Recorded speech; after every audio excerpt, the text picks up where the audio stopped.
મહેસાણા જિલ્લાના બેચરાજી તાલુકામાં પર્યાવરણ અને ખેતી માટે ચિંતાજનક ઘટના સામે આવી છે। ધારપુરા ગામ પાસે વહેતી રૂપેણ નદીમાં કંપનીમાંથી કેમિકલયુક્ત પાણી છોડવામાં આવતા હજારોની સંખ્યામાં માછલીઓ અને અન્ય જળચર જીવોના મોત નીપજ્યા છે। નદીનું પાણી કાળી શાહી જેવું બની ગયું છે અને તેમાંથી અસહ્ય દુર્ગંધ ફેલાઈ રહી છે, જેના કારણે સ્થાનિક લોકોમાં ભારે રોષ જોવા મળી રહ્યો છે।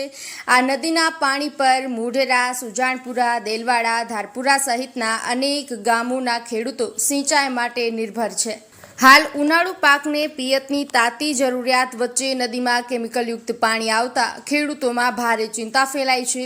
પશુપાલકો પણ ચિંતિત બન્યા છે, કારણ કે આ પ્રદૂષિત પાણી પશુઓ માટે પણ જોખમી સાબિત થઈ શકે છે। સ્થાનિકો દ્વારા જવાબદાર કંપની સામે કડક કાર્યવાહી કરવાની માંગ ઉઠી છે। હવે જોવાનું એ રહેશે કે તંત્ર આ ગંભીર મામલે શું પગલાં ભરે છે। વધુ અપડેટ માટે જોડાયેલા રહો ગુજરાતની અસ્મિતા ન્યૂઝ સાથે।